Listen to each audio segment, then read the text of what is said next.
Charmé, grâce, peuple de Dieu. Seigneur, je te rends grâce, je te bénis. Père, je te dis merci pour le souffle de vie que tu me donnes. Que la gloire et l'adoration te reviennent. Dans le précieux nom de Jésus. Amen. Mais beaucoup de personnes m'interpellent. Ils disent que chaque jour, je prêche contre la prostitution, la pornographie, les péchés sexuels. Ils me demandent quel intérêt j'ai à m'attacher à ce genre de sujet. Est-ce que c'est le seul sujet sur lequel Dieu me parle de prêcher? Bien aimé, aujourd'hui, je vais te dire que je suis là pour faire la volonté de Dieu. Et Dieu m'a dit, dis ce que je dis. Même si tu as été un voleur et que Dieu te demande de prêcher sur le vol, tu dois prêcher sur le vol. Si Dieu me demande de prêcher sur ces sujets-là, que si j'ai, avant, dans ma vie, avant de venir à Christ, j'ai peut-être commis ce genre de choses-là, est-ce que je dois laisser parce que j'ai fait ça? Non. Je dois prêcher dessus parce que je suis en train de faire la volonté de Dieu. Il est vrai, c'est des choses qui sont acceptées dans la société. Quand la jeune fille a déjà atteint 18 ans, on dit qu'elle est mature, elle peut déjà coucher avec les hommes comme elle veut. Mais on dit contrôle-toi, il y a les préservatifs. Non, sans connaître les conséquences de cela. Quand un homme se marie, on lui dit, ah, il peut être polygame, il peut épouser autant de femmes qu'il veut, sans connaître mesurer les conséquences. Quand une femme a déjà un certain âge, elle n'a pas de mari, on dit, bon, un homme qui est marié, tu peux faire un enfant avec lui. Elle part aussi dans un foyer qui existe déjà, qui est solide. Elle part là-bas pour faire sa part d'enfant, mais arrivée, elle a sa part d'enfant, mais d'autres problèmes vont survenir à cause de sa présence. Donc, bien aimé, nous devons faire attention. Moi-même, auparavant, avant de donner ma vie à Jésus, il y a quelques années, ma vie n'était pas facile.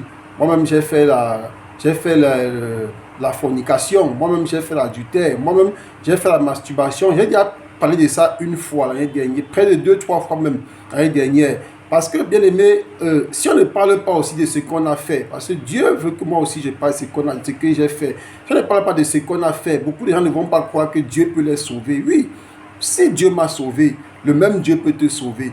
Aujourd'hui, le Seigneur m'envoie parler à ceux-là, surtout dans nos nations africaines. Beaucoup de gens ont valorisé les actes de débauche. Aujourd'hui, ce n'est plus des actes qu'on condamne.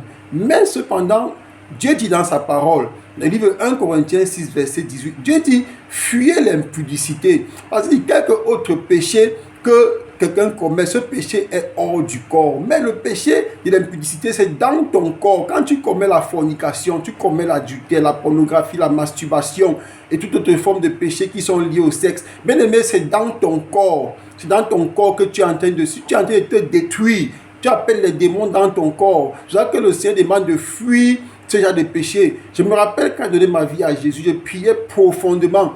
Un jour, pendant que je suis en train de dormir, je me rends compte que 3 esprits passent. Et je dis, mais je vois d'abord 3 esprits de belles femmes qui passent. D'abord, c'est une africaine, une européenne et une asiatique. Et elles sont passées, et la dernière qui était asiatique m'a fait une révérence. Elle m'a fait une révérence.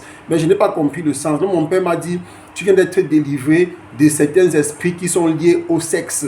Et il y a un esprit de l'Afrique, un esprit de l'Europe, un esprit asiatique. Le fait que tu aies fait la révérence, ça veut dire que tu as gagné la victoire. Ça veut dire que tu as gagné le combat. C'est là où moi j'ai compris beaucoup de choses. Aujourd'hui, je vous en parle, bien aimé. Dieu est en train de venir pour nettoyer. Et quand Dieu est en train de venir nettoyer, bien aimé, il va nettoyer beaucoup dans les milieux de boissons, des boîtes de nuit, les milieux de sexe, les milieux de showbiz, les milieux dans les motels, les lieux où les ampoules rouges là, vous connaissez. Donc Dieu vient pour nettoyer. Ce sont ces gens-là, ces femmes qui sont belles, d'apparence belles dans les bureaux, mais qui gèrent entre 2 ou 3 hommes tous les jours, qui ont entre 2 ou 3 hommes qu'elles gèrent. Ces hommes qui sont mariés et qui ont entre 2 ou 3 femmes dehors. Ces hommes qui ne sont même pas mariés, mais qui ont de la peine à choisir entre quelques femmes avec qui ils vivent et qui couchent régulièrement. Oui, bien aimé, c'est dans ce milieu que Dieu vient pour détruire. Et comme Dieu est miséricordieux, Dieu m'envoie te dire aujourd'hui, fuis l'impudicité, fuis ces péchés-là, bien aimé. Quand on dit l'impudicité,